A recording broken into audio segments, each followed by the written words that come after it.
প্রিয় দর্শক, এই ভিডিওতে আপনি জানতে পারবেন মাইক্রোসফট এক্সেলে বিভিন্ন রকমভাবে টুডে ফাংশনের ব্যবহার।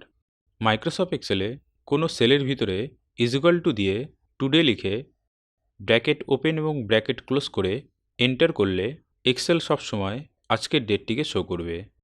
আবার যদি আমরা এক্সেলে কোনো সেলের ভিতরে গতকালকের ডেটটিকে দেখতে চাই, তাহলে ইকুয়াল টু দিয়ে টুডে লিখে ব্র্যাকেট ওপেন এবং ব্র্যাকেট ক্লোজ করে -1 লিখি, অর্থাৎ একদিন বিয়োগ করে এন্টার করি, তাহলে এক্সেল সবসময় গতকালকের ডেটটিকে শো করবে।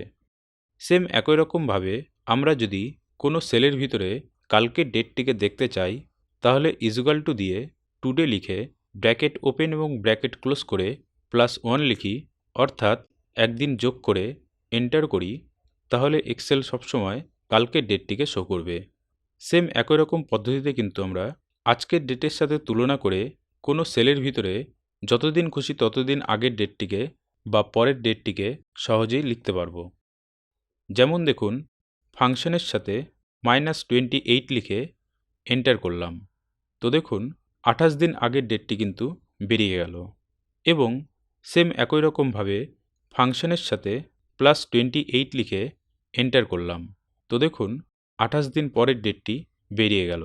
এই রকম ডেটের ক্ষেত্রে বিশেষভাবে মনে রাখবেন, টুডে ফাংশনের ডেটগুলো কিন্তু দিন অনুযায়ী পরিবর্তন হতেই থাকবে, অর্থাৎ কালকে কিন্তু এখানে কালকের ডেটটি শো করবে এবং কালকের ডেট অনুযায়ী এই পরের ডেটগুলো কিন্তু শো করবে। যদি আপনি এই ডেটগুলোকে এরকমই রাখতে চান, তাহলে ডেটগুলোকে সিলেক্ট করে কপি করে যেই সেলে পেস্ট করতে চান সেই সেল সিলেক্ট করে রাইট ক্লিক করে পেস্ট অপশনে ভ্যালুসে ক্লিক করলেই কিন্তু ফর্মুলাটি মুছে গিয়ে শুধুমাত্র ভ্যালুটি পেস্ট হবে। এই ক্ষেত্রে লক্ষ্য রাখবেন সেল ফরম্যাটটি যেন ডেটেই থাকে। জেনারেলে থাকলে কিন্তু ঠিক এরকম টাইপের ভ্যালু শো করবে। তো দেখুন, সবগুলো ডেটে এখন শুধু ডেটগুলোই শো করছে, ফর্মুলাগুলি ডিলিট হয়ে গেছে। তো প্রিয় দর্শক, এরকম আরও জানা অজানা মাইক্রোসফট এক্সেলের ইনফরমেটিভ টিপস অ্যান্ড ট্রিক পেতে চ্যানেলটি সাবস্ক্রাইব করে রাখুন। ধন্যবাদ।